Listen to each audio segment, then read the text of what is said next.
Los que nos quedamos acá, abrimos nuestras Biblias en Éxodo. Estoy estrenando un micrófono que me compré. Un micrófono de tema. Se cachiporrea. Sí, es que se nota la buena pelotita aquí, no es una buena.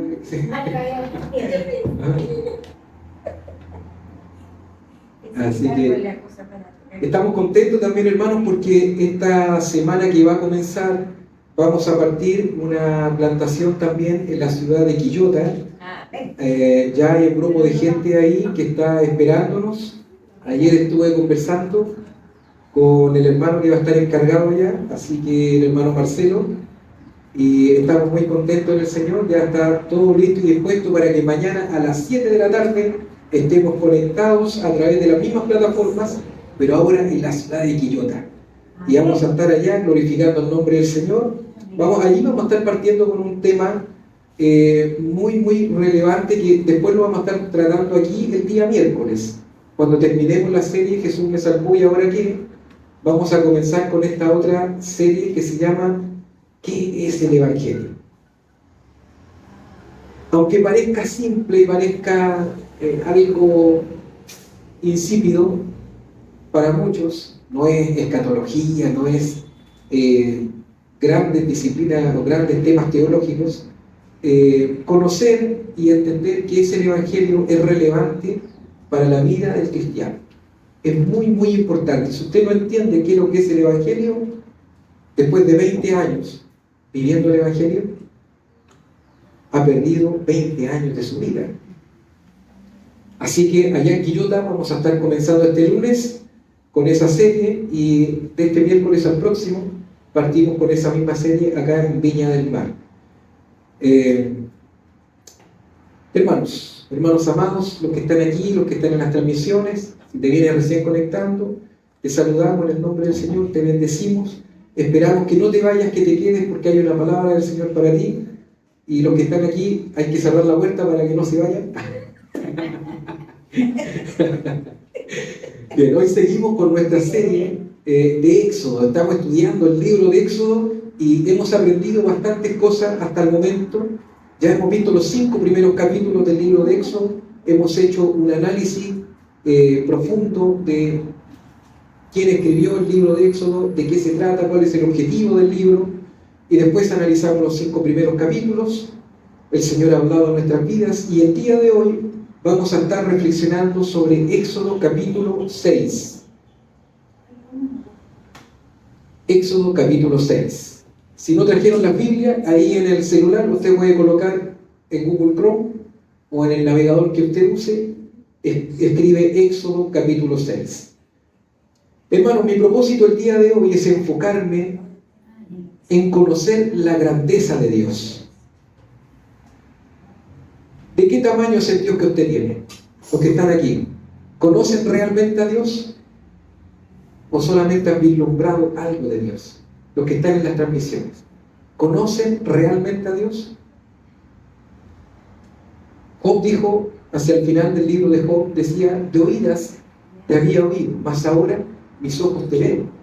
Pero Job tuvo que pasar por muchas situaciones, muchas de ellas aberrantes, muchas de ellas lamentables. Perdió su esposa, perdió su riqueza, perdió su casa, perdió sus amigos, sus hijos. Todo lo que el ser humano puede poseer en esta tierra, Job lo perdió. Incluso perdió su juventud, perdió su hermosura, su salud, perdió sus fuerzas, perdió todo. Sin embargo, al final del libro, Job dice, de oídas te había oído, Señor. ¿Cuántos de nosotros podemos decir eso? De oídas te había oído, Señor.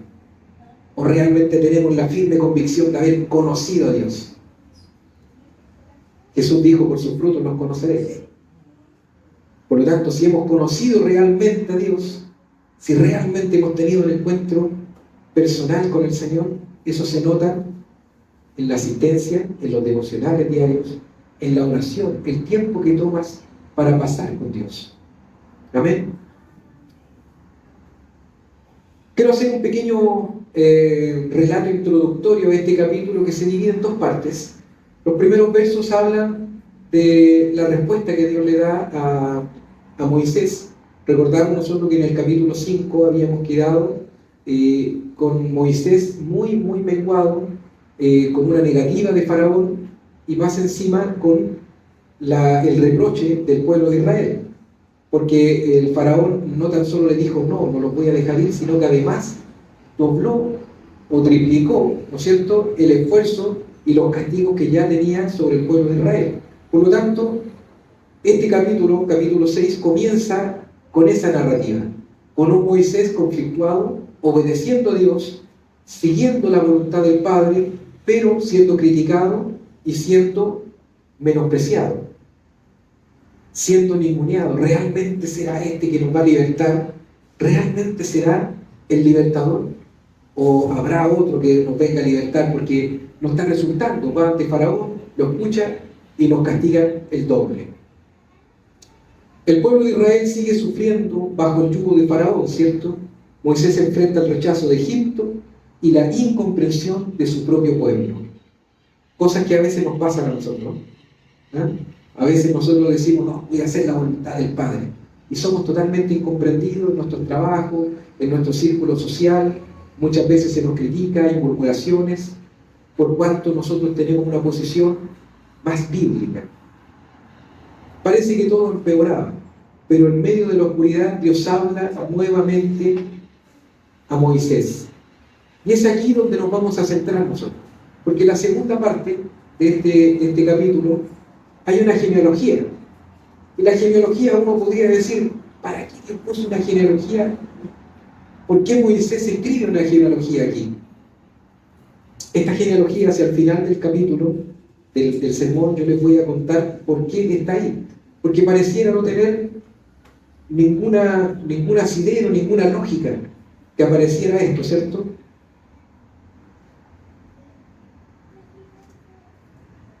Me voy a poner mis lentes. Si alguien me puede traer un vasito de agua, lo agradezco. Acá tengo el vasito. Aquí tengo el vasito. Gracias.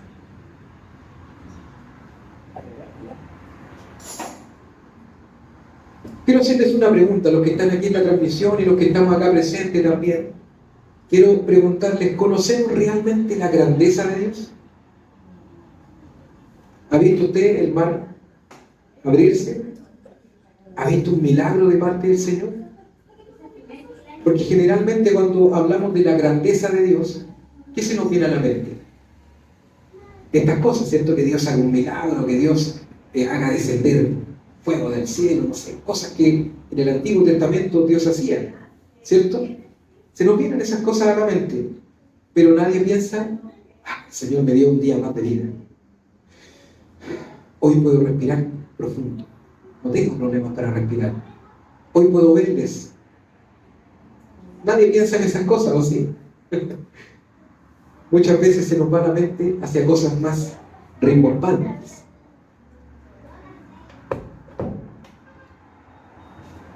Hermanos, yo sé que muchos a la fecha han reducido a Dios. Aquí, gracias.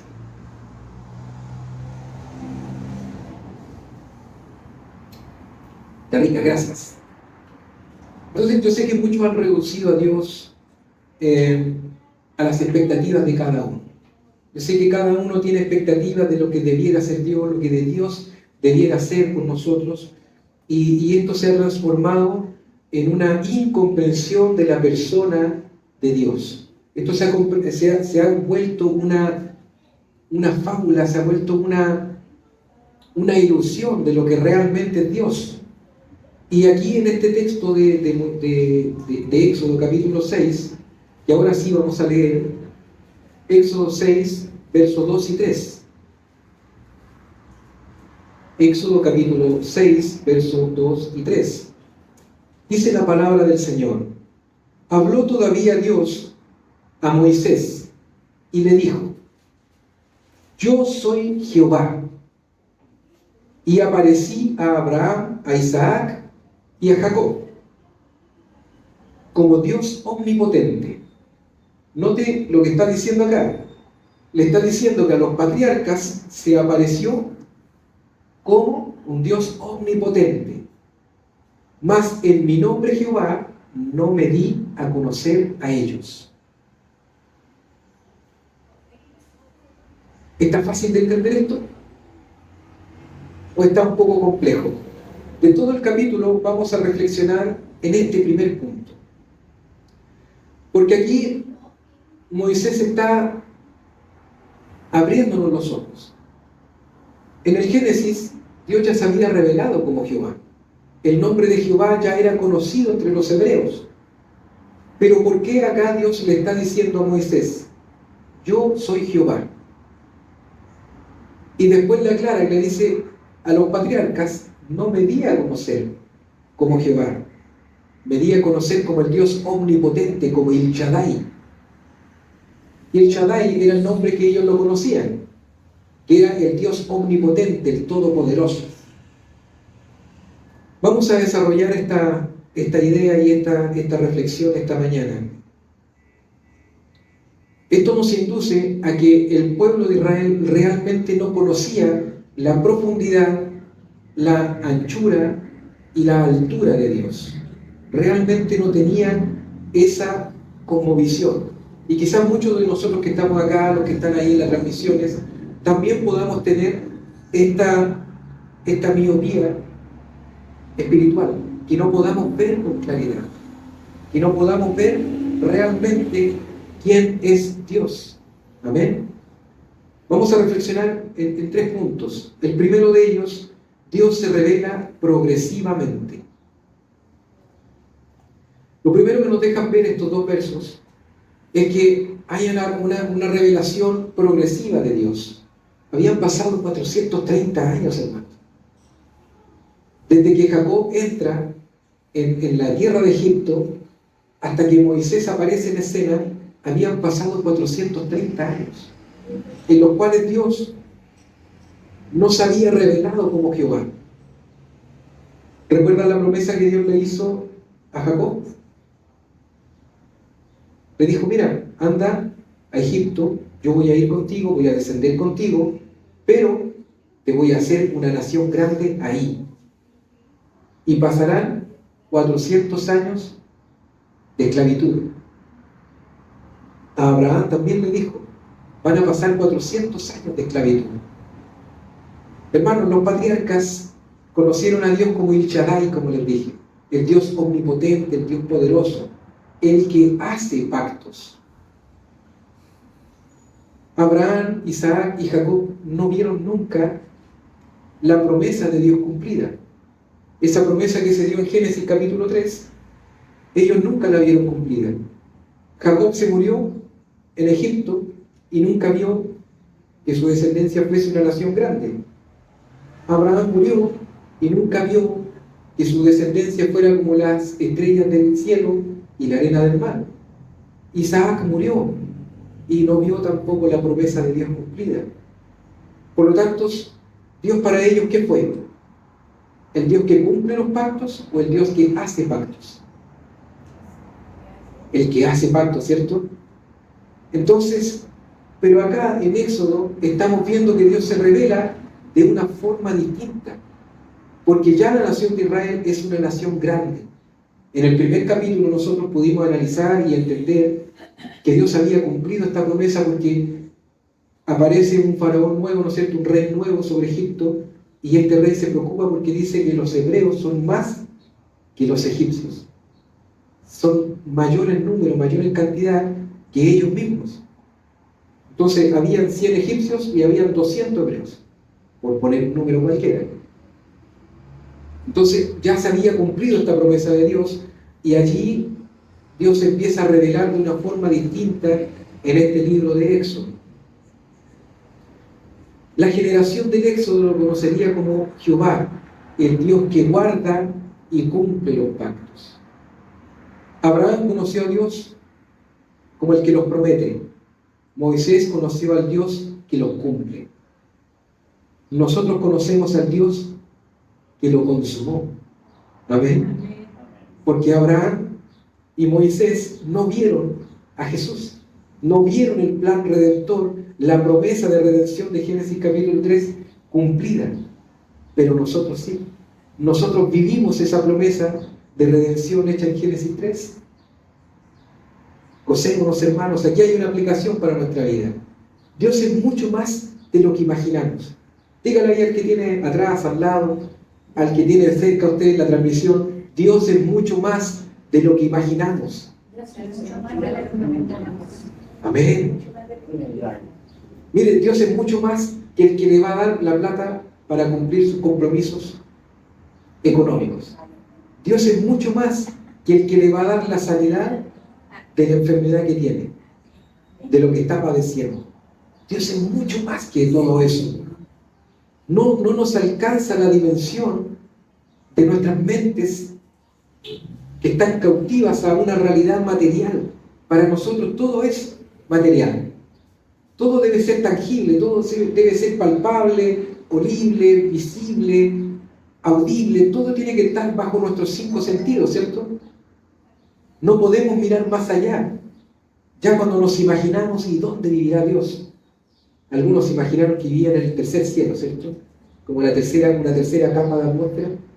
Pero no es así. Dios no vive en este mundo, en este universo material.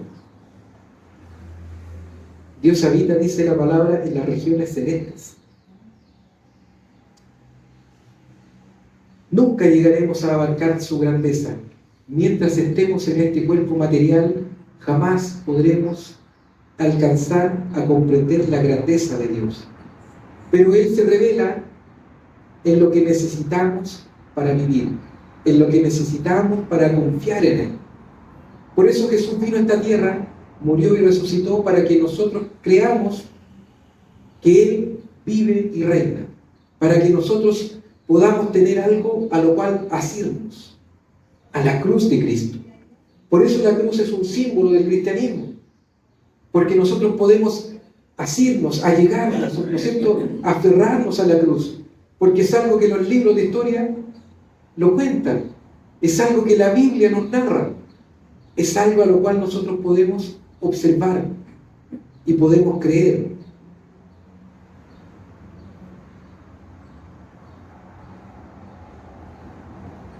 Segundo punto, en el que vamos a reflexionar, la confrontación con Faraón. Faraón se consideraba un dios, ¿cierto? Faraón le dice, no los voy a dejar ir. Ahí busquemos Éxodo capítulo 5, verso 2. Los que están en la transmisión también, Éxodo capítulo 5, verso 2. Dice, y Faraón respondió, ¿quién es Jehová? Está puesto en tela de juicio. ¿Quién es Dios? ¿Quién es Jehová para que yo oiga su voz y deje ir a Israel? Yo no conozco a Jehová, ni tampoco dejaré ir a Israel. Así también hoy la sociedad quiere ponerse por encima de la voluntad de Dios. ¿Y quién es este Dios que dice no matarás? Este bebé que llevo en el vientre me estorba para mis planes, para mi carrera, para mi vida.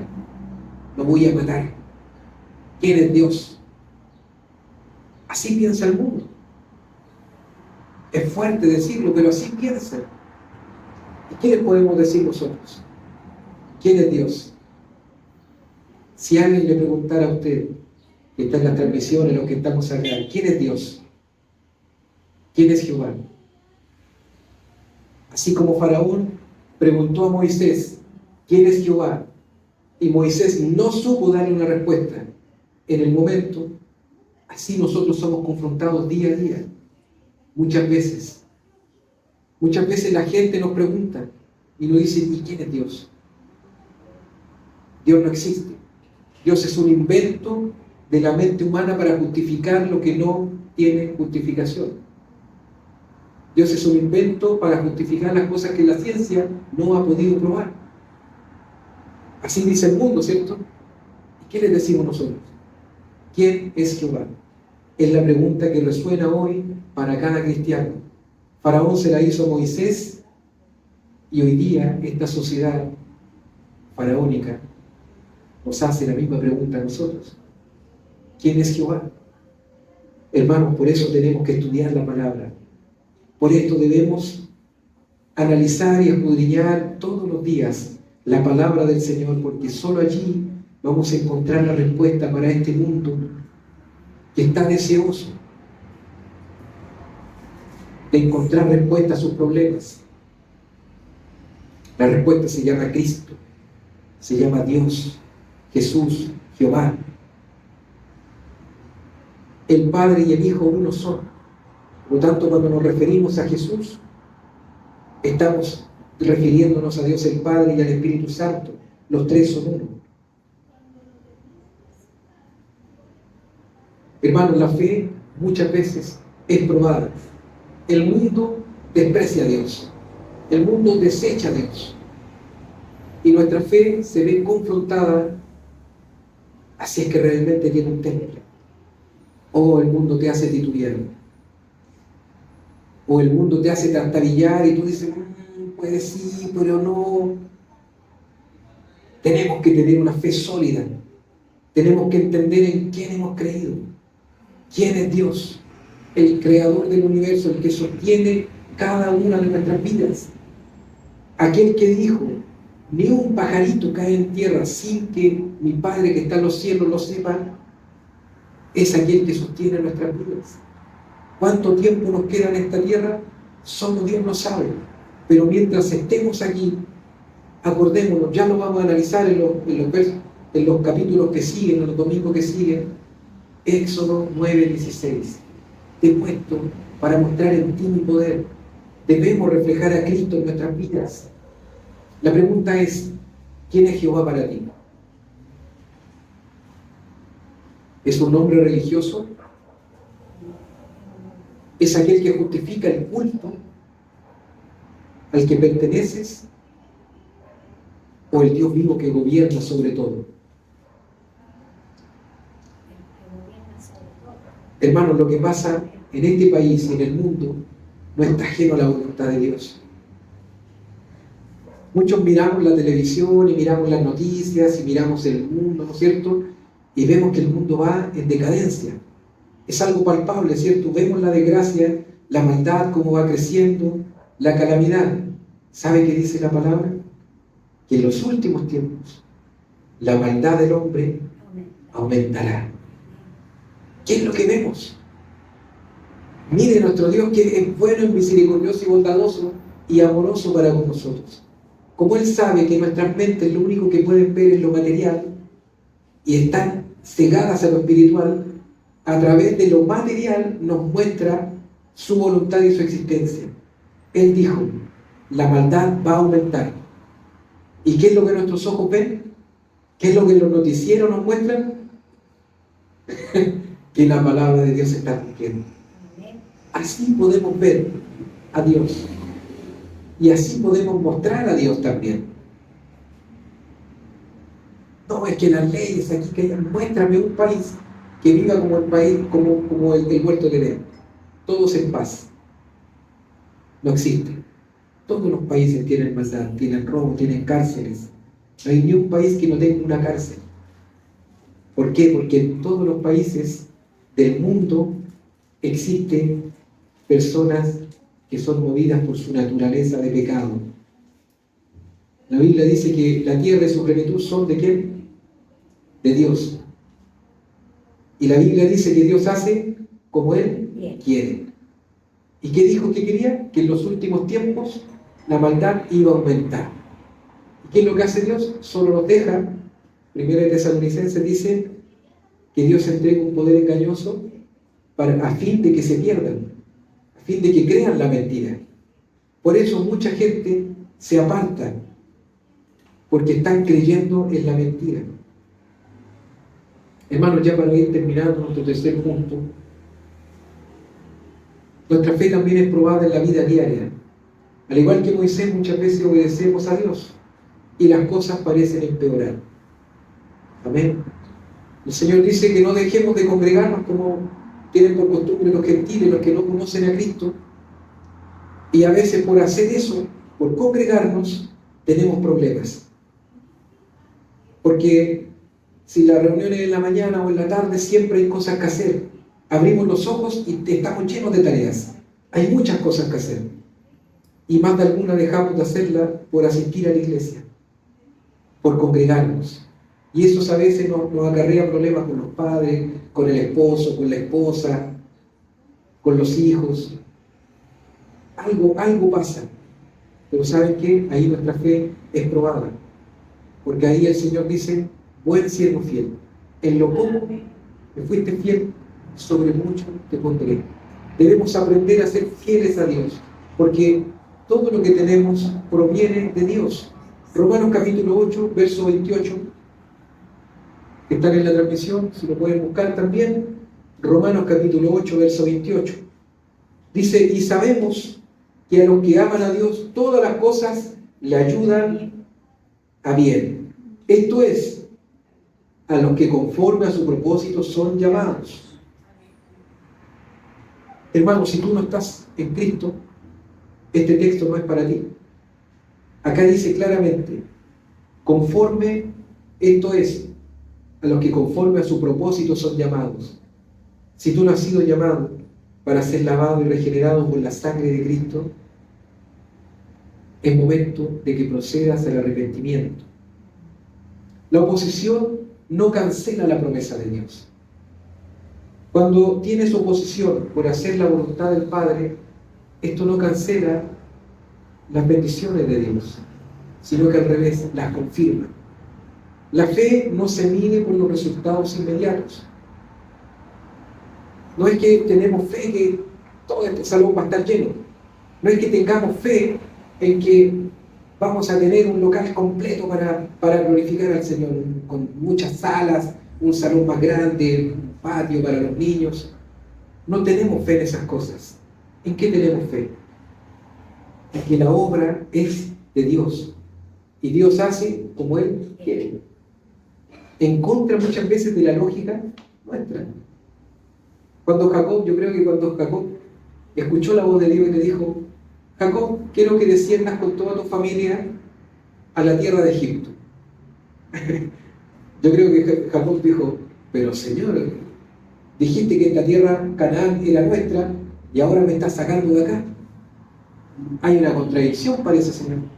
Porque nos diste la tierra, que la habitáramos, que la tomáramos, pero ahora me estás sacando. ¿Te arrepentiste? Hay una contradicción, aparentemente. Pero Jacob no estaba viendo los planes de Dios. Jacob no tenía posibilidad alguna de entender lo que Dios iba a hacer en el futuro con Israel. Y todo lo que iba a venir y lo que iba a pasar. Entonces, hermanos míos, tengamos fe en que Dios hace como Él quiere. Y el apóstol Pablo dice en su palabra, la palabra de Dios dice que la voluntad del Padre es perfecta, es buena y es agradable. Hermanos, tengamos esa fe, esa convicción de que no importa nuestras circunstancias actuales. Yo mismo estoy siendo probado por el Señor, pero mis condiciones actuales no van a cambiar mi fe, porque sé en quién he creído. Sé que Dios es el que obra, sé que Dios es el que hace las cosas. Y aunque las cosas parezcan negativas, como el día que amaneció allí en Viña del Mar, con una lluvia amenazante, con nubes negras, aún así sé que por sobre esas nubes resplandece el sol de justicia. Así que por sobre mis circunstancias, tus circunstancias y las circunstancias en las que nos ven en las transmisiones, resplandece el sol de justicia que es Dios, Jehová de los ejércitos. Él pelea por nosotros. Amén. Tengamos esa fe, hermanos míos. Confiemos en el Señor. Ya como conclusión, Dios ya reveló todo lo que hemos de conocer a través de la Biblia. No necesitamos una revelación nueva, sino abrir nuestras Biblias, escudriñarla y conocer la buena y perfecta y voluntad de Dios para nuestras vidas. Hebreos capítulo 1, verso 1 y 2 dice, Hebreos capítulo 1, verso 1 al 2, Dios habiendo hablado muchas veces, de muchas maneras en otros tiempos, a los padres por los profetas. Nótese que el apóstol Pablo le está escribiendo a los hebreos en tiempo pasado. La carta de los hebreos fue escrita en el primer siglo del cristianismo. A los corintios tenían el tema con los dones, ¿no es cierto?, el don de profecía y todo esto, pero aquí el apóstol Pablo le está diciendo, Dios, habiendo hablado muchas veces y de muchas maneras en otros tiempos a los padres por los profetas, en estos postreros días nos ha hablado por el Hijo, por Jesús, a quien constituyó heredero de todo y por quien asimismo hizo el universo. Hermanos, gocémonos en el Señor, porque la revelación de la palabra de Dios está completa. No necesitamos que nadie venga con una revolución, con una revelación fresca para decirnos nada, porque todo está en la palabra de Dios. Fíjense en esto, si no logramos comprender la Biblia a cabalidad, ¿qué vamos a estar pendientes de nuevas revelaciones? No hemos todavía comprendido lo que es sumar y restar y no vamos a ir a estudiar álgebra. ¿Ah? Partamos por el principio, partamos por estudiar la palabra del Señor, comprender lo que Dios tiene para nuestras vidas, aprender del Antiguo Testamento que es sombra del Nuevo y después aprender del Nuevo Testamento y completemos y cimentemos nuestra vida en Cristo Jesús. Vamos a inclinar nuestro rostro, vamos a orar.